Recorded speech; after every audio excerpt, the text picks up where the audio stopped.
And what a great day we're going to have. Yes, I just flew in last night or the night before at 1 a.m. from the Caribbean. It was awesome. So good to be here. I'm wearing my Build at Sea shirt, Build Leaders, baby. That's what we're all about. Great to see everybody, man. What is up? Shay, they're looking for my glasses right now, so I'm blind as a bat. Frank Crandall, Herb, what's going on? Hi, Shanaz, good to see you. If I'm messing up Maples, I can't see a thing without these. So let me, everything's blurry. I think that's Clark Broom. It is Clark Broom. Hey, Clark. Melanie Weaver, Jason Justak. Hey, guys, good to see you. iPhone 2 sideways. Good to see you. Sean, what's up? You're driving. Just stay sideways. It's fine. No problem. All right. Well, we got a great day for you, man. I'm stoked. I am prepared. I'm locked and loaded. Everybody right now, grab a notepad, get a pen. You're going to want to take notes today. This is going to be fire. So let's get this party started. By the way, I just got my new passport. I am headed to Fiji in 3 weeks to celebrate being married to my sweet wife for 34 years. I'm taking her to Fiji. That's where she wanted to go. Honestly, it's not where I wanted to go. I know it's crazy. Let's see if I can show you this. I just got a picture today from the Tony Robbins staff. It's a life and health. Like 2 weeks, I have to eat wheatgrass. I know. I got to eat, I don't know what they're going to make me eat and drink for like 2 weeks and detox your body and all this. But I went to the doctor today. I got my vitamin B12 shot. I got my peptides. I got my testosterone shot. And I'm like, by the way, don't be scared. It doesn't kick in for a week. So in a week, stay away from me because I may be an absolute monster. They up my dosage 40%. Testosterone.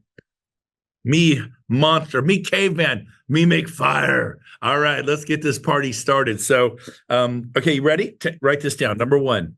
So here's my kind of if I had to title my talk today, it's called Faith versus Fear.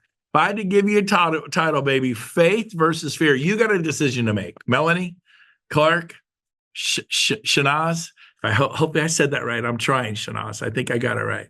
Did I get it right? Give me a thumbs up. Did I get it right, Shanaz? Did I get it? Yes, you did. Yes. Courtney, David Lawson, Carolyn. So here's the deal. Are you going to live in faith or are you going to live in fear? People who do great things with their life, Mother Teresa lived in faith. Martin Luther King lived in faith. How about this one, David, girls?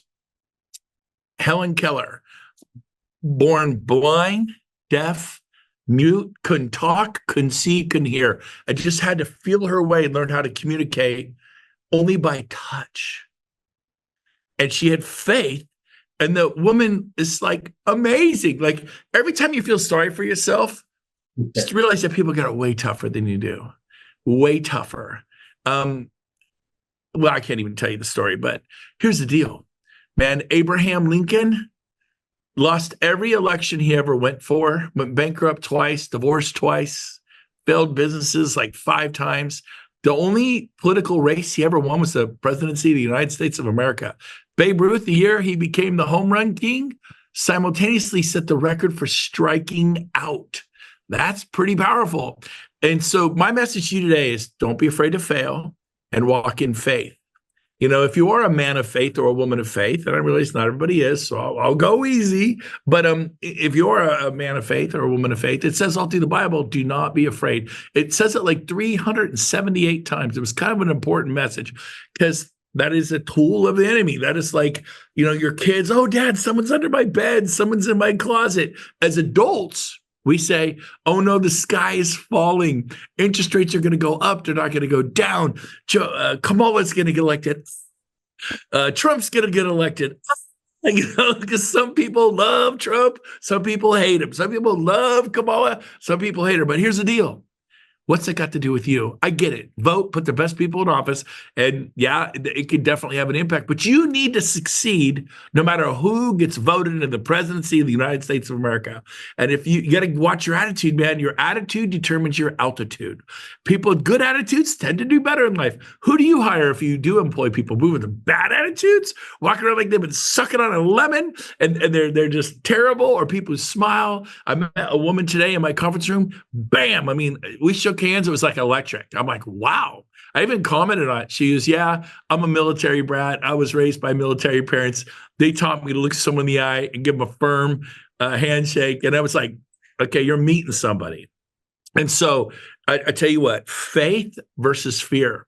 There's a lot of things that can make you fearful, right? The southern border isn't protected. COVID might come back. It's like what you focus on expands. So you need to focus on where you're headed. You need to focus on what your goals on. You need to focus on who you're hanging out with.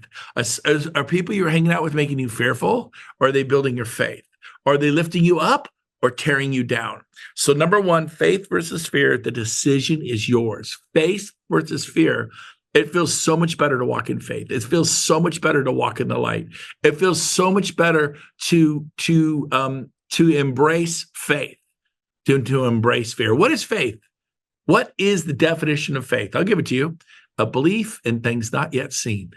I have faith that my marriage is going to work out. I have faith that my teenage son or daughter is going to make it. Some of you are wondering, is she going to be okay? Is he going to be okay? Your teenage son, is he going to be okay? Right? That little voice, right? Let me tell you what, faith is he's going to be okay. She's going to be okay. But it's certainly by mom stepping up to the plate, dad stepping up to the plate, and not like nitpicking them with everything they're doing wrong, praising them for everything they're doing right, man. Not in a spoiled kind of way, but going, man, I see this in you. Using your words to call your children into their future. People, your clients.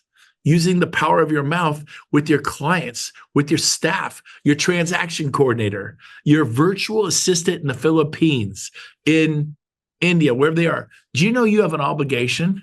That's another human being. They're not a $4 an hour employee. That's another human being with probably a family. And you have an obligation to lift them up, not tear them down, to bless them, not abuse them, to love them, not use them, right? Leaders bless and lift people up. Users take and they use. Takers use, takers take. Leaders love and leaders give. And they're strong in the face of affliction, right? And trauma. And so, number one, faith versus fear. Number two, lead and not follow. This is my second point. I'm throwing in a whole bunch, sprinkling in some salad here, a bunch of croutons, some whatever you like in your salad, some candied walnuts or whatever, tomatoes. But here's the deal. I will lead and not follow. What does that mean? It means you could follow the masses, and the masses live average lives. They make an average income. They live a life of regret from usually the masses. They don't do documentaries on the masses. They're just the masses. You know, they were born in 1935, passed away 2024, right? And what'd you do? Not much. Well, my dad was born 1935. A lot of you know my dad, Jim Gove, and he's still alive. And he'll be 89 this December. But if you know my dad, you know that he loves you and he cares about you. You ever meet my dad at the events? He's so excited to go to Cabo. We just got his room and his flight to EXPCon Miami. My mom's point at 87. She's can't travel all over the world like that, but my dad will be 89 and he's still a little monster. And he's got the energy and he loves you guys. And he looks at it's his job to go there and encourage you guys. And so, I think life is not about how much money you make, whether you went Icon or sponsored 40 people or have 400 or 4,000 people in your group or 40,000. Life is when you entered the room, did you lift it? And when you left the room, was it better because you were in the room? When you joined the Zoom, Jeff Robinson, I see you there, Lake Norman. What's up, my brother? When you joined the Zoom, David Lawson, David Girls, Jason Justek, when you joined the Zoom, were people excited to see you? Did you lean forward and pay attention? Were you talking on the phone the whole time? Were you talking on the phone? Were you writing it off, or were you kind of listening, kind of not listening, or were you giving it your full attention? Because it's, this is like, we're done in 20 more minutes. And it's just a shot in the arm every week, a shot in the arm. You have 24 hours a day, 7 days a week. Can you actually show up? And I recognize a lot of you do show up every week. Take notes, because great ideas are like slippery fish. If you don't stab them with the end of your pen, they get away. That's why you must take notes. 60% more retention, just scribbling. I'm a scribbler. I have books full of notes that I have taken. I scribble. I'm just ripping pages. I'm writing as quick as I can. And then on the plane, I take notes from my notes. I go, oh, that was gold. When Tristan O'Grady said that was gold. When Robert Warner said this, what's up, Robert, from Santa Barbara? Look at that. You look like that's the wine country right there, down in that area, Santa Barbara. But when Herb Rim said this, that was powerful. I'm going to write that down and commit it to memory. When Courtney Twist said that, when Shanaz did this, write it down, make it yours. So I will lead and not follow. It means you will. What do you mean follow? There's a voice in yours that says, go sit on the couch. Go, don't do the open house today. Probably no one's going to come. Right? Don't door knock today. You did the last 5 days in a row. You did 50 homes a day for 5 days. You've done 250 doors and not one person was interested. So do you quit? Do you not do Saturday? You said you do it 6 days this week. Or do you suck it up and get on the struggle bus and go do 50 on Saturday? Because guess what? Ed Milet, who's going to be in Cabo, his new book, Just One More. And you push yourself. The guy, In Pursuit of Happiness. Will Smith played him in the movie In Pursuit of Happiness. If you watch him, he's just going from phone to phone to phone, calling, and he's pushing himself. Do you do that? Do you do that with RevShare, with Agent Attraction? You just calling and texting and pushing yourself? Write this down. This wasn't in my notes, but it's gold. Ready? Put this all over your house. Get comfortable being uncomfortable. Get comfortable being uncomfortable. You want your future, your dreams, your goals? Get comfortable being uncomfortable. Because when it becomes comfortable to be uncomfortable, game over. Nobody's in that zone. Everybody is in the comfort zone. They're in the shallow end of the pool. The ones who are uncomfortable, they're up 90 feet in the air doing the Acapulco high dive. It's not comfortable to jump off a platform at 90 feet. And guess what? The beaches are empty. I'll be in Fiji. Oh, I forgot to show you, man. Hold on. I gotta find it here. This is worth seeing. Let's see. It's worth the second. Let's see. Oh, of course, my phone is gonna type slow. Got it. Let's see. There it is. Oh, wow. It's not coming up. Why is it not coming up? That is bizarre. All right. Well, I'll do. Oh, because it's listed differently. Okay. Here we go. That made sense. So right there, that's where I'm going to be in 3 weeks. Yay for Brent. But I tell you, if you look at those beaches, they're not overly crowded. The snorkeling, I'm going to be in those little huts right there. And it's not crowded because people don't get on the struggle bus. They don't suffer. They don't humiliate themselves. I've humiliated myself at open houses. I've humiliated myself on the radio. I've been so scared I would have to go to the bathroom.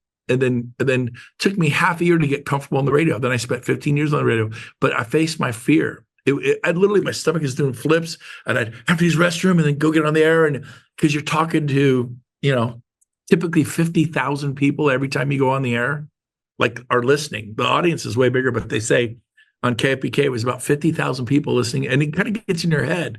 What if I say something stupid? Let me let you on a secret. You're going to say something stupid.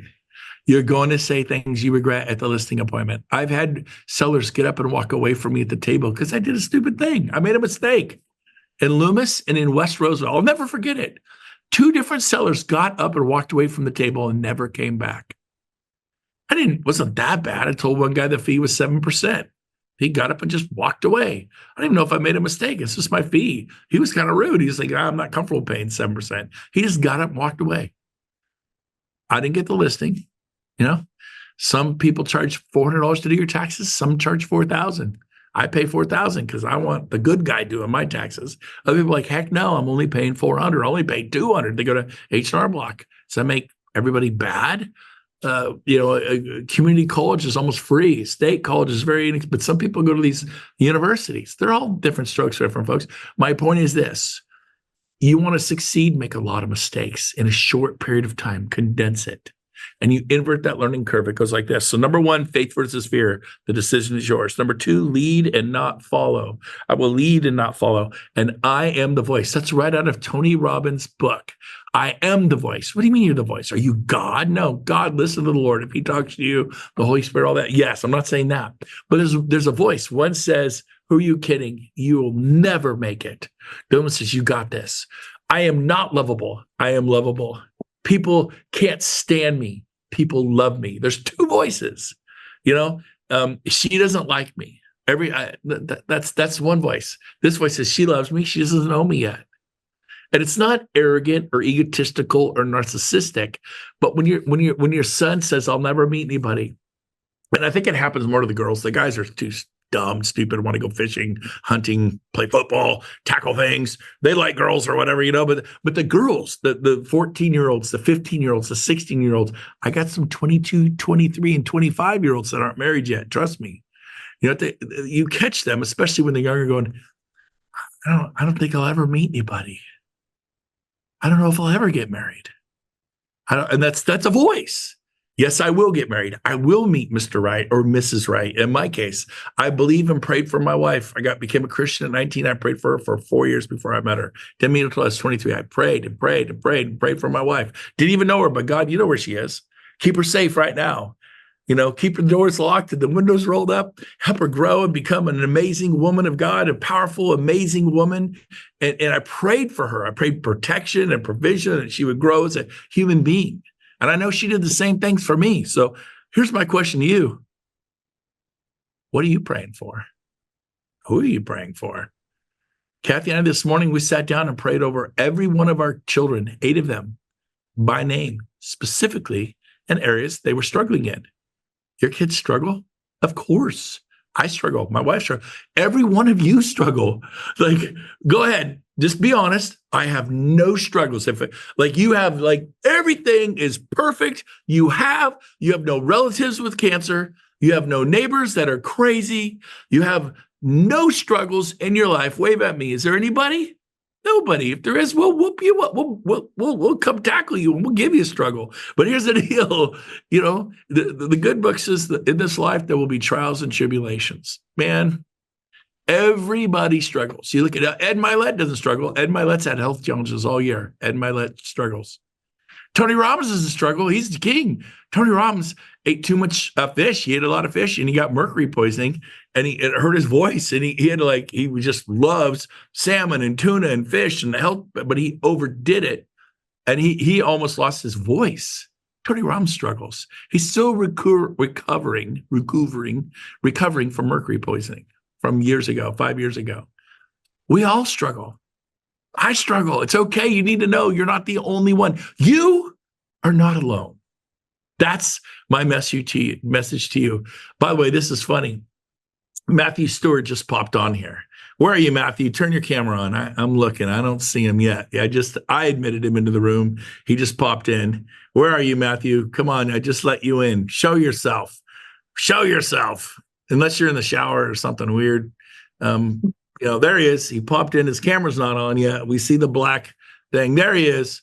He's at the handicap parking doing an open. So guess what I just showed him? Where'd he go? No, that wasn't Matthew. That was Herb. I don't see Matthew. Where's Matthew Stewart? I let him in. I don't see him. Oh, wait, is he? He's probably the last guy who filled up the page. Do I not see him? I let him in. I don't know. Maybe he doesn't have his camera on or something. There we go. Can you hear me now?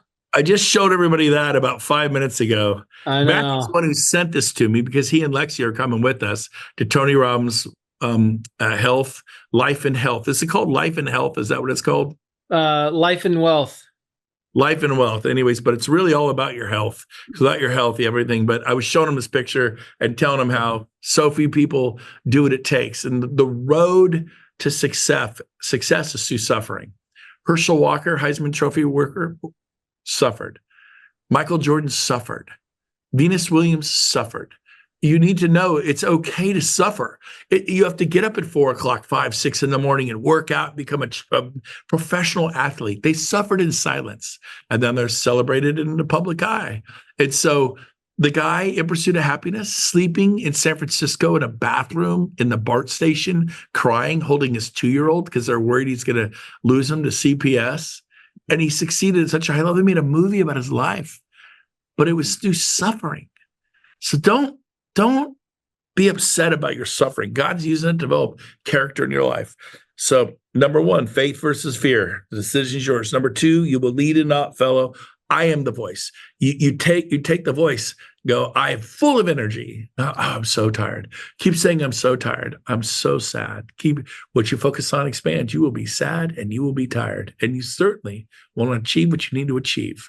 So you have to take control of the thoughts of your mind and speak forth, not name it and claim it, but you got to, it's like you shoot a 3 throw. Oh, this is going to be bad. I might airball it.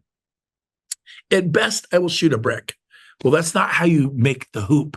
How you make the shot is like nothing but net, baby. That's what Michael Jordan, Steph Curry, those guys, nothing but net. Tiger Woods, he sees a shot. It's called shaping shots. You got to see it in your mind first. So my question for all of you today is, what do you see in your mind? And we're like the only primates. Most elephants live. Monkeys live. Fish live. Snakes live, hawks live. We live, but we can also create in our mind. We can envision a city and build a city. We can envision a boat and build the boat. We can envision a backyard with a pool and a waterfall and palm trees and a cold plunge and an outdoor fire pit where your family gathers and it's beautiful. And it's got crystal glass and it's all lit up with lights up the palm trees and it's on the canyon, and that exists. My wife and I created all that here, just kind of scribbled it out. I don't know, not even good, but then we give it to a landscape architect and he made it look pretty. Come over to my house. It all exists today. We were made in the image of God. You have the ability to design and create a future. And so here's the deal.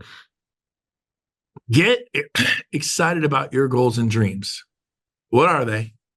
Get excited about them, put in the work, and don't make it your God. I hope you don't make a Ferrari or a mansion your God. That's not healthy. But if you want a 3-bedroom, 2-bath with a white picket fence, God bless you. Or if you want a 8,000 square foot home on 5 acres, God bless you. There's no difference. The people living in some parts of this world, a 3-bedroom, 2-bath with a white picket fence might as well be a 16,000 square foot home with the indoor basketball court and hoop. It's really gets down to, do you worship God or money? Or do you love people and serve people? And so number 3, love is the key. Love is absolutely the key. You want to raise any room? Love the room. Love the people in the room. Well, my people aren't that good. God puts you there. Don't judge them. Love them. Lift them up. Your room, and you'll upgrade your room through coaching, through being intentional about coming to Charlotte. Build. I can't wait to come out to Charlotte the 11th and 12th. I'll be in Miami the 27th and the 28th and 29th of October for EXPCon Miami. We're going to be at Cabo in March. Save the dates, the 11th through the 16th. And Ed Milet's coming out. We're working on Tom Ferry. We're working on John Cheplack. We got Bill Pipes. We got Coach Burt coming out. We're going to have the biggest group of stars, big major scene speakers we've ever had, biggest turnout. Like, say the dates, March 11th through 16th, but bring people. So number 3, love is the key. Number 4, once you get the love part right, then you follow it up with massive action. Because some of you do the massive action, but you don't do the love part. I don't really have to love my clients. Yes, you do. I don't really have to love my staff. My staff need to serve me. My staff need to do what I told them to do, and they need to do it expeditiously with a smile on their face. That may be true, that hopefully you hired those kind of people, but here's the deal. Your job is to look for opportunities for your staff, to love your staff, to not pay them as little as possible, then get as much as you can out of them. That's the way users think. But you want to pay them generously, and you want to look for opportunities for them. And guess what? As you do unto others, so will be done for you. People will create, if like, well, no one's creating opportunities for me. Well, who are you creating opportunities for? You sow what you reap. You're not sowing opportunities. What do you mean by that? It means help your painter find a painting job. Help your roofer find a roofing job, right? Help somebody find a job who needs a job. But I don't make any money. They're not, there's no rev share. I don't get a stock award. They're not joining my team. I mean, really helping my plumber get a plumbing job? Yes. When you start doing that kind of stuff, you're winning at the highest levels. The size of the window you give through is the size of the window you get through. It's not just money. You can give love. You can give words of affirmation. Some of you have had so few words spoken over you about who you are and what God made you to do. And you have but see, and think, yeah, that's not fair. Don't be a victim, but turn around. What can you say to someone about their smile or about their quick-wittedness or about their customer service ability or about how they're such a server or about how they're so loving or how they when they walk in the room, they just light it up. Every time you're around them, you make, like, I can't even tell you how good you make me feel. I just want to say thank you. Like, words are powerful. The biggest lie in the world, sticks and stones will break my bones, but words will never hurt me. Are you kidding? Words destroy people. Adolf Hitler used words to destroy people. Stalin, the Communist Manifesto. Words are way worse than sticks and stones. They can be used for good or evil. The Bible says the tongue has the power of life and death. So what do you use your words for? When you go home tonight to your family, you use your words for the power of life or the power of death. And like, yeah, but you don't know my teenage daughter, my teenage son. They're so disconnected. You're the dad. You're the mom. You're the king. You're the queen. You get in there and fight and take it and take it and take it and love them and love them and love them. And all of a sudden they will pop out the other side. She's going to be okay. He's going to be okay. But you got to fight for, I'm busy. I'm busy in real estate. I'm busy. I'm busy being busy. I would change that. I would decide when you're going to work and work like an animal.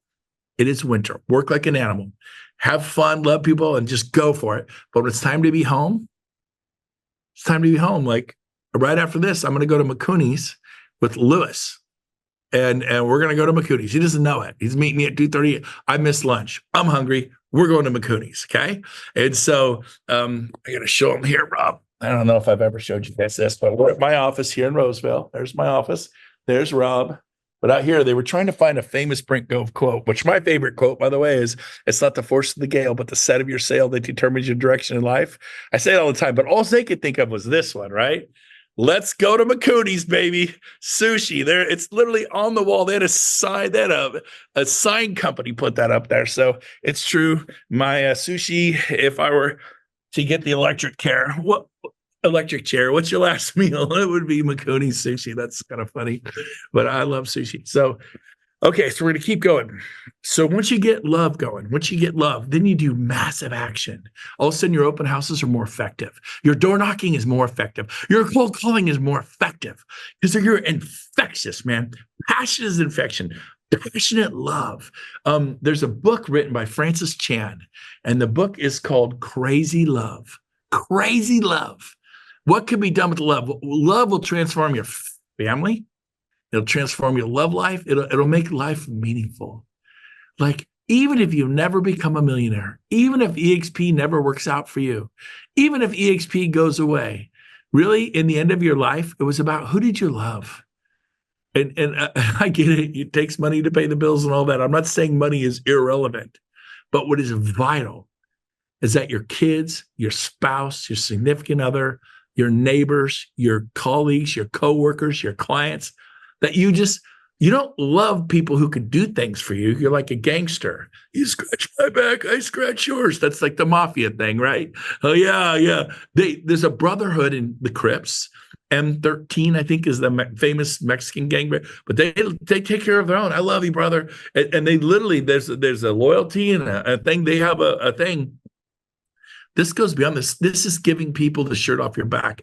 This is loving people who don't deserve to be loved. This is because it's who you are. It's your essence. It is your essence.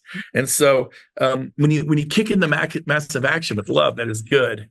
Number 5, what you focus on expands. You ever catch yourself feeling sorry for yourself? That you're feeling sorry for yourself because you're feeling sorry for yourself. In other words, it's like this whirlpool and it just goes down. You stop that. Think about what's good. You could be a victim.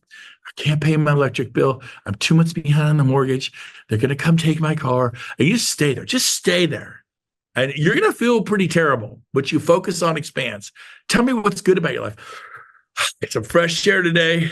It's a blue sky out there today. The trees are blossoming. It's just gorgeous here in Northern California. I got people that love me. Who? My dog. My dog loves me. But like, what is it? What you focus on expands. You better get a hold of that. And number 6, as a man thinketh, so is he, so is she. As a woman thinketh, so is she. What do you think? You see with your kids, Mom, Dad, I can't do it. I can't do it. Yes, you can, son. Yes, you can, daughter. And then you're a grown man. You're a grown woman. And I'm saying, yes, you can, son. Yes, you can, daughter. Yes, you can, sister, brother. It's like number 7, 80% of the chokehold in your business is your personal psychology, right from Tony Robbins. Right from Tony. He's the number one guy in the world. He says it's people's personal psychology, man.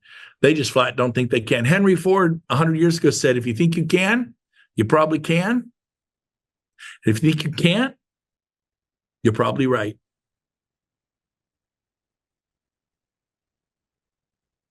If you think you can, you probably can. If you think you can't, you're probably right.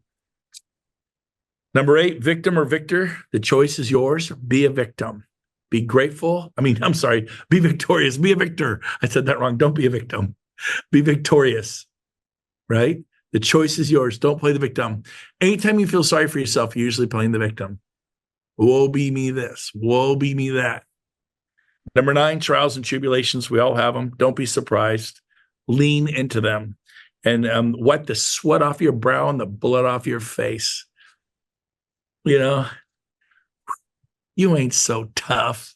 You ain't so bad. Is that all you got? Let's go. And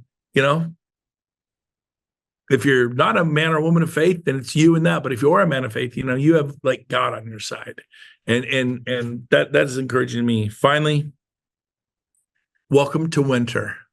You're in winter. It is what it is. 40% recession of units. Lean into it.